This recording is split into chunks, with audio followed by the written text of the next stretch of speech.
protocolo a la reunión. Bueno, yo os agradezco mucho que hayáis asistido, que hayáis hecho el esfuerzo de venir aquí esta tarde. Planteamos este acto como una cosa muy sencilla, simplemente pues para daros las gracias, ¿no? Para dar las gracias a los autores, para dar las gracias a la gente que está en el comité de redacción, bueno, pues para todo ese aparato que forma parte de una revista y de un seminario como este que queremos o que intentamos volver a poner en marcha otra vez, ¿no? Están a mi lado José Luis Cueto y Covadonga Pérez, que realmente son ellos los que han sido los artífices de todo este proceso. Hemos formado un equipo, pero realmente las patas de este proceso han sido José Luis y Covadonga. Así que yo les quiero agradecer mucho su entrega y su profesionalidad y su trabajo, que además es un trabajo casi siempre muy callado y muy silencioso, porque todos sabéis lo que supone poner en marcha, revitalizar otra vez una revista como esta, ¿no? Lo que nosotros hemos tenido claro desde el primer momento era la intención de no perder también el hilo de esa tradición, porque realmente la revista estaba en marcha desde el año 1988, cuando la pone en funcionamiento Pita Andrade, y nosotros queríamos que, bueno, de algún modo ese pozo, ¿no? ese fundamento siguiera funcionando.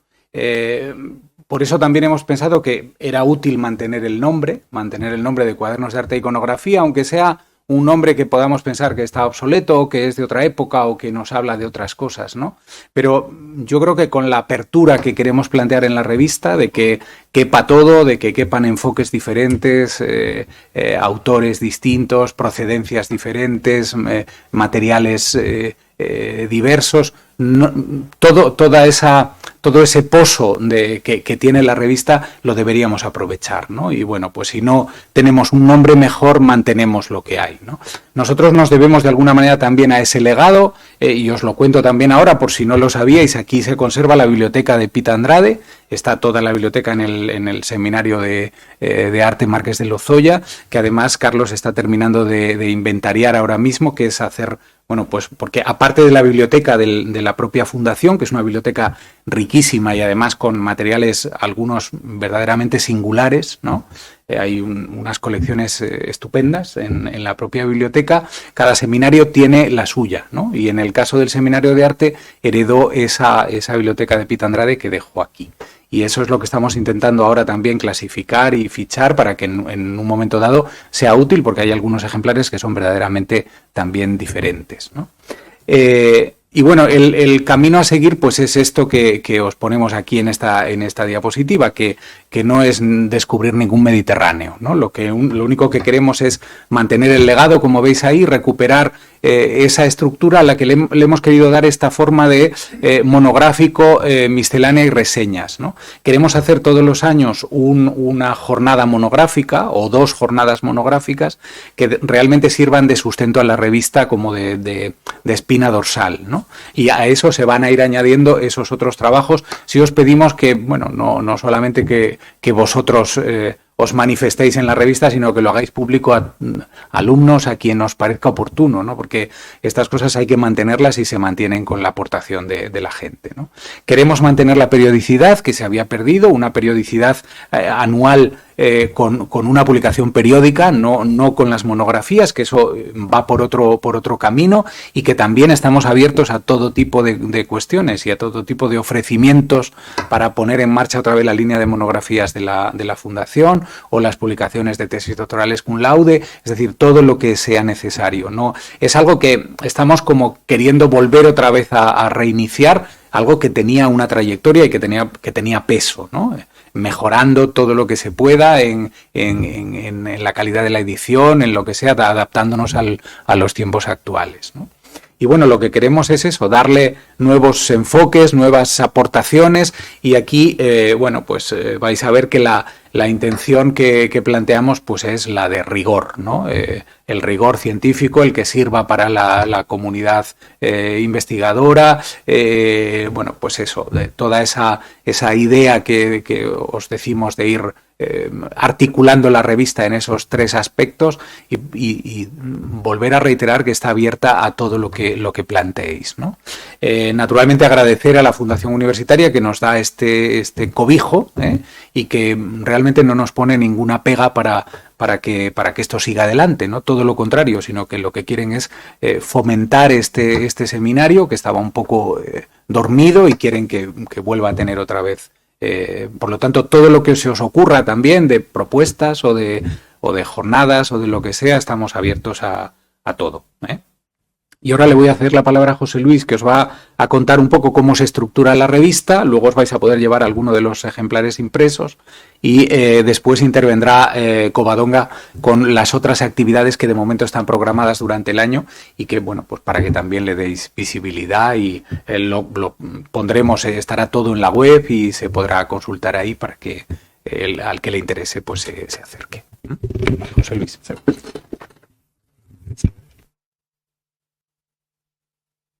Me gustaría comenzar agradeciendo a Manuel Arias por habernos dado la oportunidad de participar en este proyecto, ya que ha sido pues, un verdadero placer. También querría agradecer a la Fundación Universitaria Española y a su coordinadora de publicaciones, Masa, por pues, llevarnos de la mano en todo este proyecto, y al equipo editorial en su conjunto y a su equipo asesor científico, algunos de cuyos integrantes, como nuestro compañero David García Cuetos, se encuentran entre nosotros. Y también agradecer a Covadonga por, es la coordinadora del seminario y de la revista y, como digo, ha sido pues una auténtica maravilla trabajar los 3 juntos en este intento por relanzar una revista del prestigio, de la historia a sus espaldas y de la calidad a lo largo de las décadas pasadas de cuadernos de arte e iconografía. Concretamente, el nuevo número con el que comenzamos esta nueva época de la revista, y gracias a la excelente acogida que tuvo nuestra llamada a la comunidad científica para recibir artículos, podemos iniciar con 17 contribuciones que entendemos que son de la mayor calidad y rigor académico, repartidas en 4 en la sección monográfica, 11 artículos de temática muy variada, como veremos, en la sección de miscelánea, y 2 reseñas, una reseña de un libro y una crónica de una exposición temporal que tiene la vocación de ser una sección que vayamos ampliando en los números futuros. Enlazando con las palabras que comentaba Manuel, en la voluntad de combinar la mejor tradición de una publicación como Cuadernos de Arte e Iconografía con la necesaria actualización a los ámbitos, enfoques, las metodologías que están plenamente vigentes en la historia del arte actualmente, nos ha llevado a combinar el que es el marchamo, la personalidad de Cuadernos de Arte e Iconografía centrada en estudios propiamente iconográficos, con toda una serie de aspectos que no habían sido tratados tradicionalmente en la publicación, como son estudios de cultura visual, la publicación de análisis técnicos y restauraciones y recuperación de obras del patrimonio cultural, también la contribución al repertorio de artistas a través de la publicación de obras inéditas, la reconstrucción de biografías y personalidades artísticas desconocidas hasta el momento, o un mayor protagonismo también de la historia de la arquitectura a partir de el estudio y la publicación de documentación de archivo inédita. También hemos abarcado en este número una cronología que nos parece muy satisfactoria desde el punto de vista de que es enormemente amplia, se trabaja en profundidad aspectos de la Edad Media hasta el siglo XIX y puntualmente se abordan algunas cuestiones en los artículos que nos remontan a la antigüedad o con autores que ya nos llevan a los albores del siglo XX, una cronología que esperamos continuar incorporando en los trabajos de los años próximos. Y sin más, me gustaría dedicar los próximos minutos a tratar brevemente sobre los que son los verdaderos protagonistas de este nuevo proyecto, que son los autores, pues algunos de los cuales nos alegra ver entre el público hoy. Esta publicación se inicia, como ha comentado Manuel, con esta sección monográfica, fruto de la jornada que dirigió el año pasado Manuel Arias dedicada a la escultura, y en la cual María Dolores Tejera Pablos aborda una cuestión inexplorada hasta el momento, como era la policromía y el dorado en las sillerías de coro en ámbito hispánico, un aspecto novedoso en la medida en la que los pocos ejemplos conservados nos hacían pensar que no había tenido esa dimensión simbólica tan importante como demuestra la autora, equiparando las sillerías de coro en algunos aspectos con la Jerusalén celeste en la tierra, o exaltando aspectos tanto de poder eclesiástico como laico a través de la policromía y el dorado de elementos heráldicos. Posteriormente, Carmen Morte habla en la revista, o escribe en la revista, sobre un tema en el que es la mayor especialista, como es el trabajo en la escultura de alabastro en el territorio de Aragón. Lo trata desde distintos ámbitos, como pueden ser el puramente material, los condicionantes de tipo, desde el punto de vista del trabajo y las posibilidades artísticas que ofrece el carácter traslúcido y blanco del alabastro, y también hace un recorrido a lo largo de la Edad Media, de la Edad Moderna, hasta el arte contemporáneo, que también contempla la autora en su trabajo. Posteriormente, Aintzane Erquizia Martí-Corena aborda en este caso los sagrarios, la decoración con color, con policromías en el interior de estos tabernáculos, y uno de los aspectos que me parecen más sugestivos y que creo que podrán interesar enormemente al lector es el enorme esfuerzo decorativo que se empleaba para policromar con decoraciones y con programas iconográficos estos interiores que nunca fueron pensados para posteriormente ser vistos. Eran unos esfuerzos decorativos que abren nuevas vías sobre las convicciones religiosas del momento, en la medida en la que eran espacios inaccesibles al fiel y que solo en época moderna se están conociendo a medida que se realizan intervenciones de restauración. Cerrando esta sección monográfica, María Teresa Cruz Llavar nos traslada al siglo XVIII en el ambiente cortesano y investiga sobre la importancia y las connotaciones simbólicas también del color blanco en la escultura, en este caso de carácter profano, a la luz del contexto de la fundación de la Real Academia de Bellas Artes de San Fernando, y también del panorama intelectual promovido por la difusión de los tratados y de las ideas de Winckelmann y su recuperación de la estatuaria clásica griega y romana, y esa convicción en el momento del color blanco inherente propio de este material. Tras esta sección monográfica en la que se abordan estos aspectos novedosos relacionados con el color y la escultura, nos adentramos en la sección de miscelánea, que, como es habitual en las publicaciones de carácter científico de nuestra disciplina, se ordena según un criterio aproximadamente cronológico, pero en el que un repaso breve por las aportaciones de los diferentes autores nos permite exponer cómo hemos tratado de plasmar diferentes metodologías y enfoques en esta selección nueva de artículos. Concretamente, los dos primeros, con los que arranca la sección de miscelánea, tiene un gran protagonismo los estudios de cultura visual y de iconografía. Concretamente, en el trabajo de Juan Luis González nos trasladamos a las cuestiones de la predicación en el mundo femenino, a pesar de cómo, según la interpretación católica de los evangelios, la predicación y la función pastoral y episcopal estaba negada a la mujer. Las mujeres del estamento nobiliario, regio, religioso, durante la Edad Media y moderna tenían suficientes precedentes en la cultura visual y en la pintura de mujeres predicadoras, desde tiempos del Antiguo Testamento, con la reina de Saba, o reinas paleocristianas, como pueden ver en la imagen, Santa Catalina de Alejandría, o ya en la Edad Media santas como Santa Rosa de Viterbo o Santa Catalina de Siena. Posteriormente, con el trabajo del que después les mostraré algunas imágenes de los autores Domínguez Casas, Azofra Agustín, Alejandra del Barrio Luna y Tomás Gil Rodrigo, tenemos la posibilidad de aproximarnos al proceso de restauración de una tabla inédita de la oración en el huerto. Un cuadro que, tras los estudios técnicos realizados y la restauración, los autores proceden a hacer un estudio iconográfico completo de los elementos representados en el cuadro, y también, tras la recuperación material de la obra, poder relacionarla con un autor salmantino de finales del siglo XV. Y posteriormente, a medida que avanzamos en los contenidos de la revista, de la mano de las autoras Ronnie Baird y Teresa Posada Cubisa,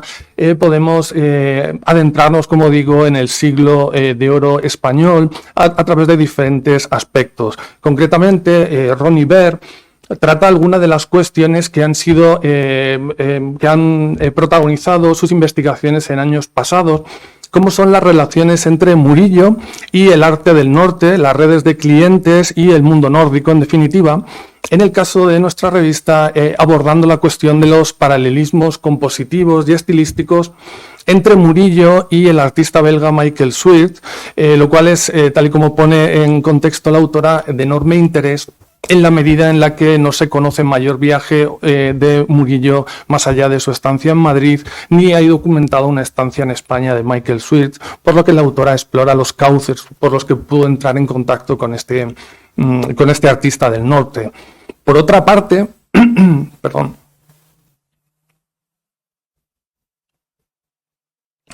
Teresa Posada,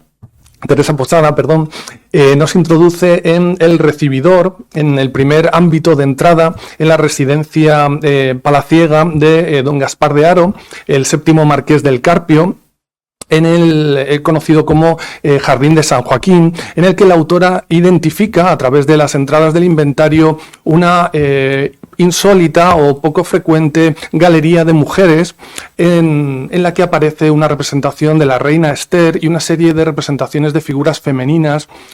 anónimas, lo cual, tal y como destaca la autora, dentro del contexto de la pintura y de los ciclos de su tiempo, era infrecuente por no tratarse de un ciclo de representaciones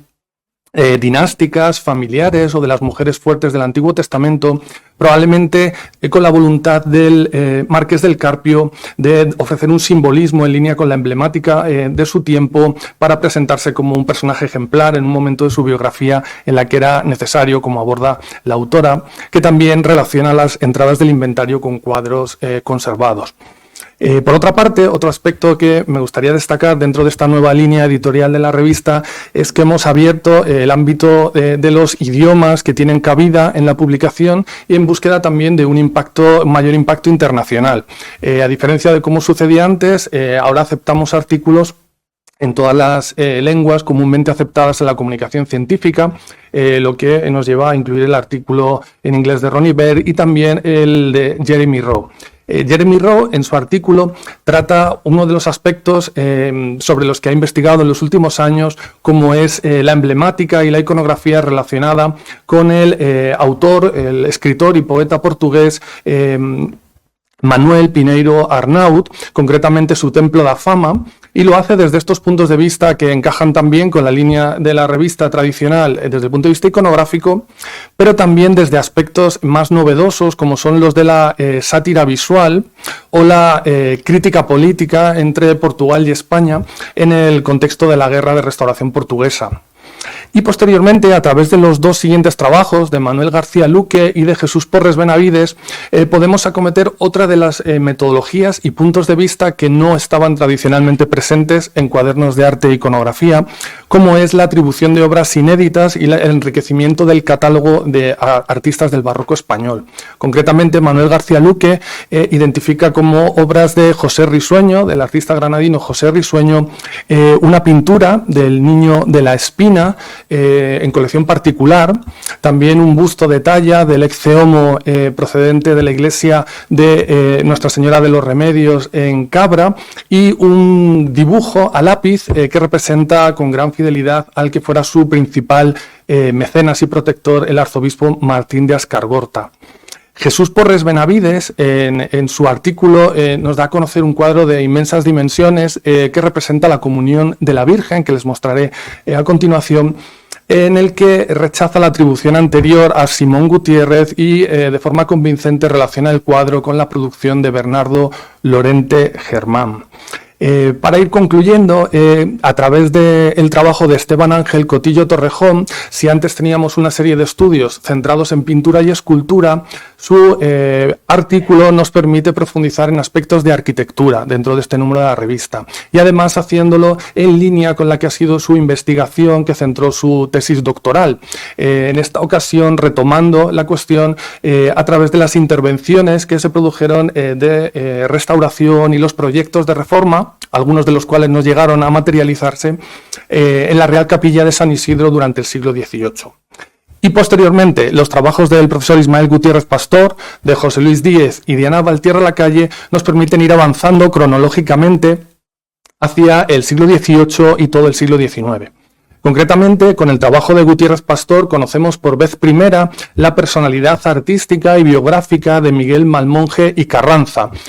un ilustrador de documentos nobiliarios y un calígrafo al servicio de la Secretaría General de Gracia y Justicia del Consejo de Indias, del que también da a conocer su primera obra conocida, de la que les muestro un detalle con una pintura de trampantojo, con una serie de documentos, enseres, en torno a un retrato alegórico de Carlos IV. Además, es un artículo que será referencial para los futuros estudios sobre este artista, del que están apareciendo obras progresivamente. José Luis Díez ha identificado una pintura inédita del artista romántico español Antonio María Esquivel, que representa las capitulaciones de Santa Fe. Es una incorporación fundamental para la pintura del romanticismo en tiempos de Isabel II, y además la relaciona con el cuadro que el propio Esquivel incluye en una obra fundamental de las colecciones del Museo del Prado, como es Los poetas contemporáneos. Y por último, concluyendo con la sección de miscelánea, Ana Valtierra Lacalle identifica el apoditerium femenino de las termas estavianas de Pompeya como un espacio que fue enormemente atractivo para los pintores del siglo XIX y también para Sorolla, que fueron presencialmente a este sitio descubierto en los trabajos arqueológicos de Pompeya y Herculano, y que tras hacer estudios muy detallados del mismo incluían en sus pinturas sobre baños y estudios de desnudo académico tan propios de la época.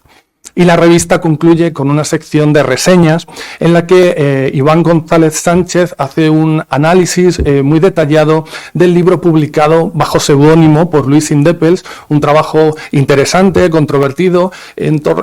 titulado El Jardín de las Delicias, un día en el mundo del Bosco, que fue publicado en 2024 por la editorial de la Universidad de Oviedo. Y una crónica, por quien les habla, de la exposición dedicada a Pedro Rente en el Museo de Bellas Artes de Valencia, comisariada por José Redondo Cuesta, y que nos pareció de especial interés por ser la primera monográfica dedicada a este artista tan influyente en la pintura del siglo de oro. Y ya simplemente a modo de pequeño aperitivo para aquellos que no hayan tenido ocasión de ojear la revista, que está disponible en la versión digital en la página web de la Fundación, mostrarles simplemente unas imágenes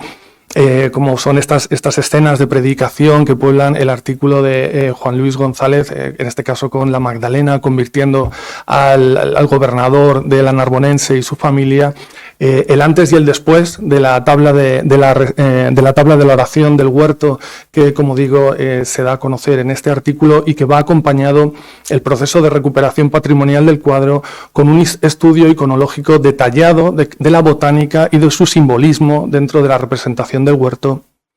También esta impresionante tela de la comunión de la Virgen que Jesús Porres Benavides atribuye a Bernardo Lorente Germán, que procede de la iglesia del condado, de La Palma del Condado, y que está allí documentada desde los años 40 del siglo XX, seguramente por la intermediación del vizconde de La Palma, entonces Ignacio de Cepeda. También este busto del Ecce-Homo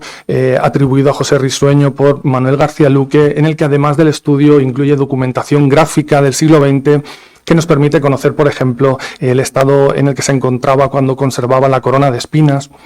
o la célebre pintura del Museo del Prado con los poetas contemporáneos, en los que podemos atisbar sobre la puerta entreabierta en esta reunión de artistas e intelectuales en la lectura de Zorrilla, el cuadro de las capitulaciones de Santa Fe, que aparece en la parte superior y que se conserva en colección particular, identificada por José Luis Díez.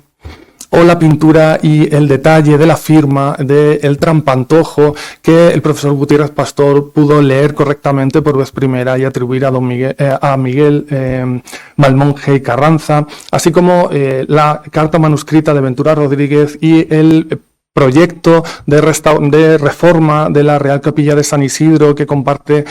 Cotillo Torrejón y que podemos conocer a través de su investigación, puesto que no llegó a ver la luz. Y cerrando el círculo de las temáticas y de las cronologías abordadas en la publicación, el estado actual de el espacio arqueológico de este apoditerium de las termas estavianas y el dibujo que Valtierra Lacalle identifica como obra de Sorolla, que tan detalladamente representó este espacio. Y concluir simplemente pues, con este cartel de la exposición de Pedro Rente y el libro al que dedicamos la primera reseña dentro de esta sección que esperamos vaya ampliándose en los próximos años. Cuando quieras, venga.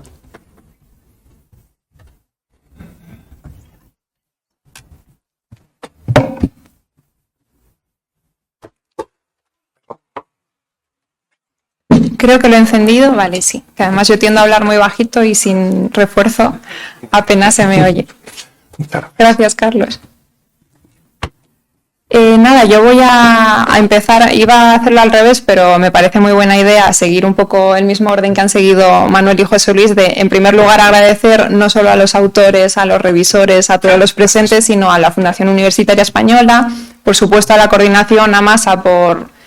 estar siempre tan cerca de nosotros y ayudarnos con cualquier cuestión en cuanto a revista, publicaciones, actividades del seminario. Por supuesto a Manuel por la confianza, por su buen criterio, y a José Luis, que son un equipo estupendo con el que trabajar, os podéis imaginar todos los que estáis por aquí presentes. Y voy a empezar eso con los agradecimientos para que sobre todo no se me olviden, y luego ya sin más dilación pues voy a hablar de qué más hay aparte de esto que tenemos aquí, ¿no? Aparte de cuadernos de arte e iconografía. Voy a hablar por un lado de actividades como la que estamos hoy, la que nos reúne la tarde de hoy, pero también en otra clase de publicaciones que no sé si conocéis o por si acaso para dar a conocer pues otras vías de publicación más allá de la escueta, digamos, extensión de un artículo miscelánea, monográfico, etcétera, ¿no? Vamos a empezar con el tema del cuadernos de arte y iconografía. Para todo aquel que no lo conozca, es a través del sistema OJS, cualquier envío, etcétera. Podéis visualizar a partir de la web de la Fundación tanto el acceso al sistema OJS como otras actividades del seminario. Y hablando de actividades del seminario y con la que empezaba Manuel y con la que ha empezado realmente esta segunda época de cuadernos de arte e iconografía, hablábamos de esta jornada, tipología, esculturas y colores, como pues ese punto de partida, ¿no? No solo para comenzar con esta serie de encuentros que al final dan sentido también a toda la labor que lleva a cabo la revista y son una oportunidad, pues como lo es hoy, para ponernos cara, para coincidir dentro de la comunidad científica, para debatir, para al final dar sentido a todo el trabajo que hay detrás de unas páginas. Y entre las otras actividades que queríamos destacar, hace poco contamos con Elvira Guerra con una fantástica conferencia también en torno a Sorolla, que parece un artista del que todos sabemos o conocemos bastante, ¿no? Pero al final parece inagotable pues como fue su visión de España y la perspectiva desde la que ella trató su conferencia. Hace ya un año contamos también con la fantástica aportación de Stéphanie Onfray, que formaban ambas parte de un pequeño ciclo interrumpido, digamos, en torno a arte del 19, casi albores del 20, ¿no? O realmente eso, inicios del 20. Y en cuanto a próximas actividades, ya no solo lo que hemos hecho o la actividad en la que estamos ahora mismo, próximas actividades, las más cercanas o la más cercana, digamos, será una jornada este mismo jueves que amplía un poco ese foco que comentaba Manuel al principio en cuanto a tratar temáticas, objetos de estudio, no necesariamente nuevos, pero bueno, sí quizá menos habituales, un poco desdeñados, como son el caso del cómic como objeto de estudio por parte de la historia del arte. Y más adelante, en el mes de abril, tendremos el día 23 una fantástica jornada que también de alguna manera da luz a algo que está un poco oculto o que de alguna manera no se ha atendido de la debida forma, y aprovechamos para incidir un poco en ello, ¿no? En este caso en Pintores olvidados del siglo de oro. Os traía aquí brevemente, aunque también lo podéis consultar en la web de la FUE y en el OJS de Cuadernos de Arte e Iconografía, pues el programa de ambas jornadas, por si queréis echarle un vistazo más detenidamente. Aquí lo voy a pasar muy rápido. Y, por supuesto, si queréis hacer alguna pregunta al respecto o si José Luis quizá quiere aportar algo respecto a la jornada, no tenéis más que interrumpirme. En cuanto a cómo estar al día, que os comentaba antes de dónde podemos ubicar estas jornadas, saber de su existencia, etcétera, además de consultar actividades de la Fundación, a partir de la página web de la Fundación y en concreto del Seminario Marqués de Lozoya de Arte e Iconografía, podemos ver todas estas actividades, la que hoy nos ocupa y las futuras que vamos a tener en el próximo jueves y también en el mes de abril. Dentro de la sección de eventos podemos acudir a todas las del seminario y luego también para aquellos que estén interesados en recibir un recordatorio por correo, porque a veces no es suficiente con verlo una vez, sino que queremos pues el recordatorio un poquito final, podéis suscribiros a la newsletter justo en el footer de la página, en la parte inferior. Nada, únicamente señalarlo aquí como ejemplo. Y ahora entro ya en otras publicaciones, más allá de lo que es Cuadernos de Arte e Iconografía, que os comentábamos al principio que segunda época, nuevo arranque, nueva periodicidad, muy buen arranque por otra parte, y que por cierto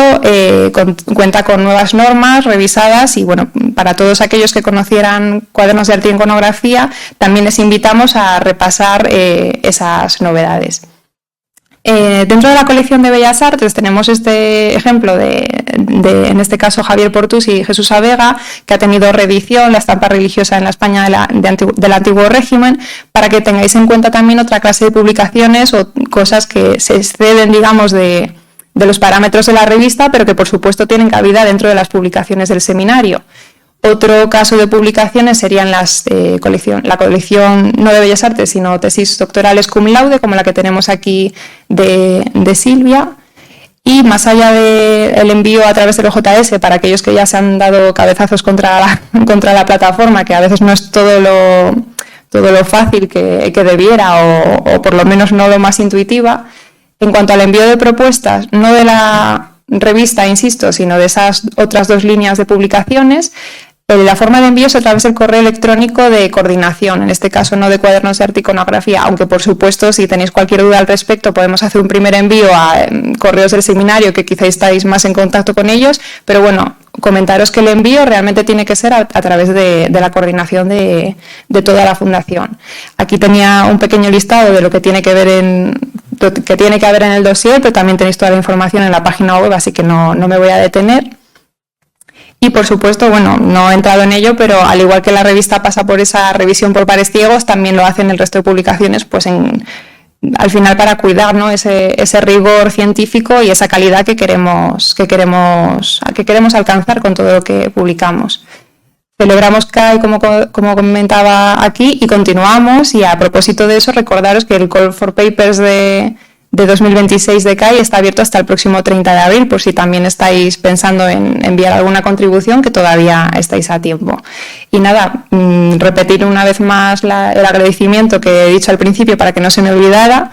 Y por supuesto a Manuel y José Luis, a todo el equipo del seminario, porque es un gusto trabajar con ellos. Yo agradezco mucho la oportunidad y por supuesto a todos los aquí presentes, pero también a todos los autores, revisores, todos los implicados, incluso baquetadores, etcétera, y muy especialmente a todos los que estáis aquí, pues porque al final dais sentido a este tipo de encuentros que son un poco la idea de haber organizado todo esto. Así que muchísimas gracias. Gracias.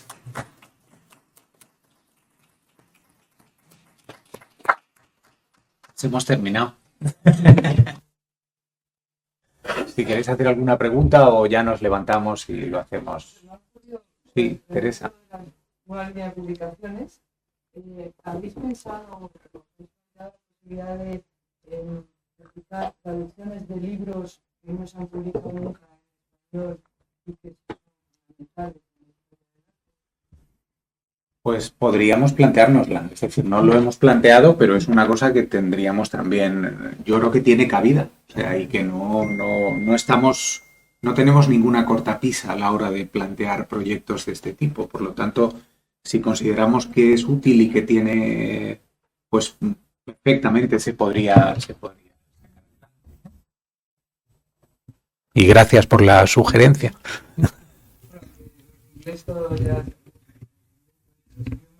Sí, sí, que pueden ser mucho más complicados y... Perfecto. Pues nos levantamos. Gracias. Muchas gracias.